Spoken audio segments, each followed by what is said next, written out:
Hey, what is up, mortals? Welcome to part 6 season 2 of What If Midoriya Was an AFO Fan. I just wanted to greet you guys by just saying, sit back and relax, you're in for a treat. So, we begin. There was a loud ringing in Midoriya's ears as he and several members of the league lifted themselves up off the floor to see they were staring down All Might and G-Force. Little to say, everyone hit the heroes with everything they had, but this was inevitably useless. All Might managed to shrug off or dodge the attacks, and Inko fought as if she had Midoriya's power. The fighting continued until a crackling voice spoke up through a damaged voice changer. Hello All Might, hello Inko. Did you miss me? Because I didn't miss you. Midoriya's voice crackled through his damaged voice changer, his face exposed slightly from Inko's attack earlier, but what was most noticeable was a scar across Midoriya's eye inflicted by his own mother. As the heroes paused, seeing the members of Phoenix Squadron for who they were, Midoriya, Monoma, Kamakiri, Mainta, Hagakure, Gyro, Ida, Shinso. None of them were dead. They were all villains. The shock setting and gave Midoriya the perfect opportunity he needed.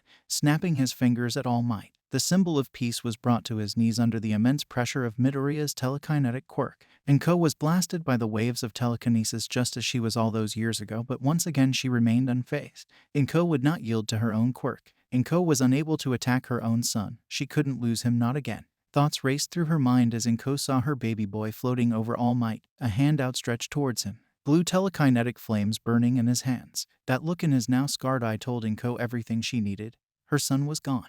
There was no Izuku Midoriya, only the villain tactic kill. The telekinetic villain's voice crackled to life again. It tore through the stillness of the area with its static.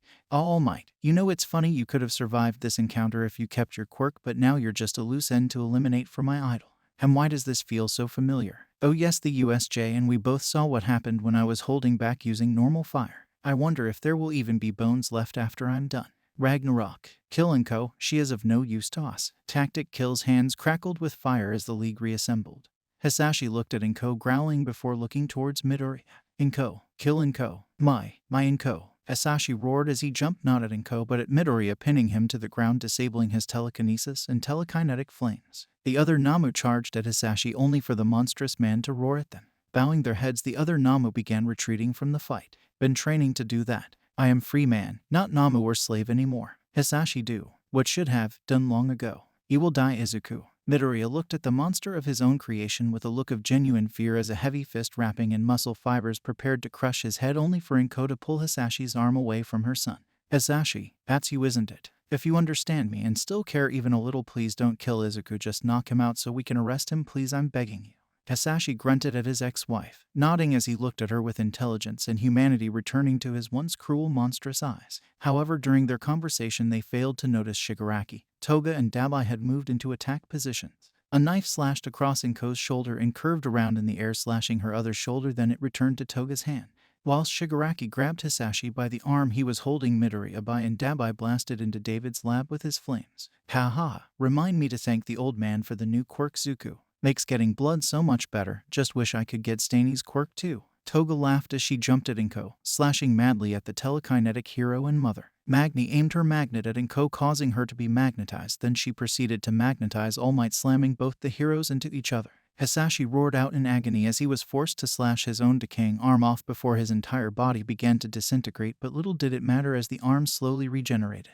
Mustard unloaded round after round into Hisashi and All Might, his bullets glowing bright red before they began to explode upon impact. The explosions managed to stagger both titans. Tactic Kill stood up, dusting his lab coat, and raised a hand, pushing Hisashi into the burning lab as he growled at Hisashi. Seems I must crush this rebellious spirit of yours once and for all. Nobody get in my way. This is between me and Hisashi. Inko tried reaching out with her quirk at her son but felt nothing. She'd forgotten she suffered the same drawback as Izuku. Clearly being magnetized to All Might counted as contact and thus nullified her quirk. Midoriya lifted and threw Hisashi around the burning lab, even stumbling across a cowering David's shield in the process. Pathetic. Or that's what Midoriya would have liked to keep thinking, as Midoriya levitated over Hisashi with his exposed eye narrowed, only to be blasted in the back by a powerful energy beam and sent crashing into the lab wall, seeing a somewhat shaky David standing tall holding an extremely high-tech rifle. Before Midoriya could even return an attack to the scientist, Hisashi punched Midoriya across the face with an elongated sludge fist, the attack decimating Midoriya's helmet and voice changer completely.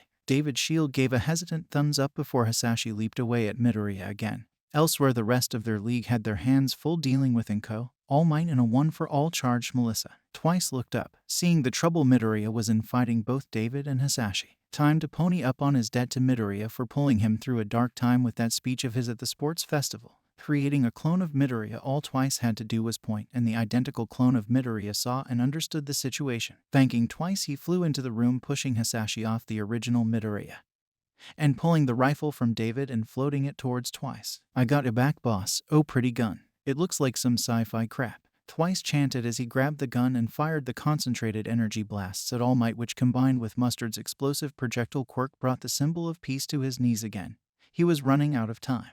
"Give up, villains, I've got you beat in training. Uncle Might and my dad have been training me to use this quirk before Uncle Might started teaching at UA. I've had the best training at the best facilities. Face it, I have you outmatched," Melissa shouted, slightly bruised, beaten and cut up from fighting this many villains with multiple quirks at once. Soon a voice echoed out that chilled everyone in the room to their cores. From the burning lab emerged two levitating Midoriyas, one holding an unconscious Hisashi using their telekinesis, the other tightly gripping David by the throat with a metal claw as the second claw spun like a saw blade inches from the scientist's throat. Mid-roll, NordVPN. This video is sponsored by NordVPN. Staying safe online is an ever-growing difficulty, and hackers could exploit you. NordVPN allows you to change your IP address, making you harder to track, securing your privacy. In addition to providing you with safe passage through the web, you can also expand the reach of your favorite streaming services. Are you tired of going through 2, 3, or even 4 streaming services to watch your favorite anime?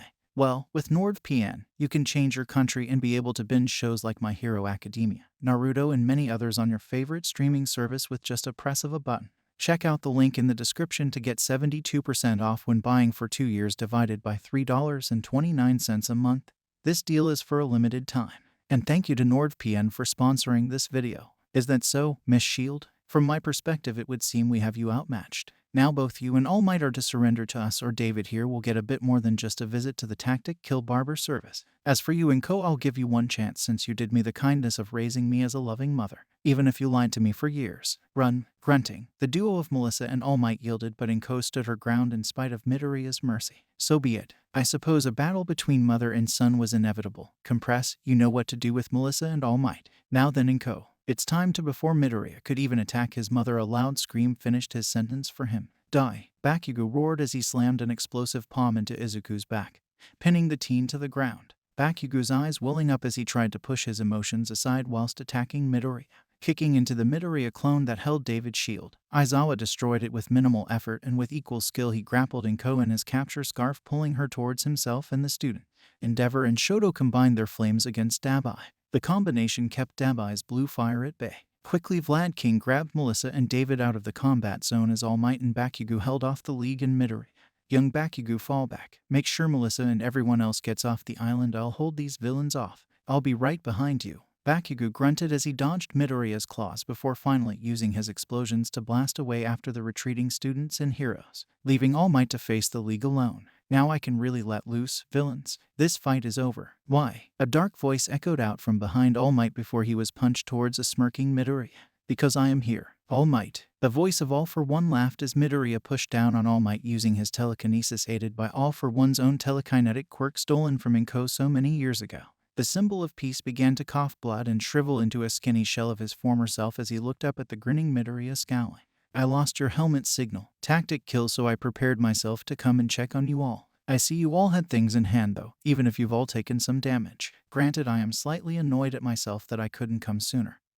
But there was more to do to make me ready to leave the base than predicted. Midoriya frowned and sighed as he beckoned Shigaraki over. Unfortunately, Master, one for all has been passed on to another. Melissa Shield. I failed you. All For One laughed, patting Midoriya and Shigaraki's shoulders. You both brought down All Might and captured Island. I wasn't expecting any more from you. The fact you know who holds the quirk now is enough for me. Now before you two destroy All Might. Or should I call you Yagi when you're like this? Hahaha. Regardless, I simply must share with him a little secret of mine before he dies. Getting close to All Might and whispering quietly, All For One shattered All Might with one simple sentence. Tactic Kill and Golden Fox are both related to Nana Shimura. Breaking out into laughter as he saw the broken look on All Might's face before nodding to Shigaraki and Midoriya, who both placed their palms on All Might, disintegrating the symbol of peace at an accelerated rate. All Might was no more. Master, what did you say to him before he died? Shigaraki quizzically asked All For One. I will tell you in Tactic Kill later, once we have made sure the tower is fully secured. You two deserve to know after all. True to his word, All For One had gathered Midoriya and Shigaraki in David Shield's old lab as Yujiko raced around making repairs here and there after the fight. Now boys, it is time that you both know that you are the descendants of an enemy of mine I eliminated years ago. Nana Shimura. However, it would seem that she hid her daughter and co from me by placing her into adoption to keep such a powerful quirk and her only child to inherit a quirk out of my sight. So by blood you two are both cousins, but if I were to adopt Izuku as I have you Tamura, you'd be brothers. Without hesitation, both Midoriya and Shigaraki said adoption. And with the choice made, the two left the room so David's lab could become their master and father's new lair. Hey Izuku, where are the others by the way? Like none of them have to do any repairs or patrol the tower. So what the hell are they doing? Rolling his eyes and sighing, the teen now known as Izuku Shigaraki looked to his adoptive brother Tamura. Well, Tamura, feedback thought we should celebrate our victory in the conference hall by hosting some karaoke and having Kurogiri run an open bar and Buffett down there to boost morale. Frankly, after a win like this one, I can't blame most of them for going along with the idea. Tamura looked at Tactic Kill as he removed his golden fox mask, raising an eyebrow. Oh yeah, who's there? I could go for a stiff drink and some bad music. About now. Especially after finding out we're related now. Not just as brothers thanks to our master. Tactic Kill looked at his brother a little surprised. Tamura didn't really look the type to be into karaoke, but sure. Plus it'd help Tactic Kill process he was no longer a Midoriya but a Shigaraki now too. Well, feedback, obviously. Then Toga, twice, Kurogiri cause Dabai shockingly, Compress, Mustard, Pentagonist, Gremlin who is actually getting lessons from Kurogiri on serving drinks. He isn't doing bad either. Spectre is there and Big Sis Mags. Everybody else is being antisocial and is using the testing chambers to spar, but I guess that's how they relax. I can't believe I'm going to say this, but you know what? I could do with a distraction too. Let's go hear some awful singing. Just try not to get drunk and join in. For both our sakes, because knowing you, you'll either force me to come up on stage and join you in a song or you'll end up disintegrating the microphone. Tactic Kill groaned at Tamura as they entered the elevator which had been reactivated and headed for the conference room floor. Tactic Kill and Tamura entered the room to find Toga and Hagakure bonding over some sushi rolls and wasabi sauce. Gyro sat up in the announcer booth after having turned it into her personal DJ booth. Dabai on stage with a mic in hand giving a shockingly good rap which not so shockingly insulted Endeavor in every single way. Minda stood behind the bar on a stool polishing a glass whilst Kurogiri watched over him,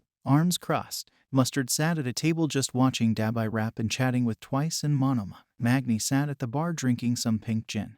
This bar was definitely a step up from what the league had before. Izuku, Golden Fox, can I get you guys a drink to celebrate? Minda smiled, pushing the glass to one side as he waved to the two villains. Give me a whiskey, Kurogiri can show you how I like it. Izuku, you gonna get something? Tamura turned to look at Izuku who was examining his phone and running a finger along the scar across his face. Oh, I'll have a drink later, Gremlin. Kurogiri, I need you to warp me to these coordinates in a sec. I just need to grab my gear from Yujiko and I'll be right back. Leaving the bar, Tactic Kill rushed off, forgetting his phone and leaving it unlocked. You're gonna look at it, aren't you, boss? Magni chuckled, looking over at Tamura as the shaggy-haired teen fished his specialized gloves out of his hoodie to stop him disintegrating his new brother's phone.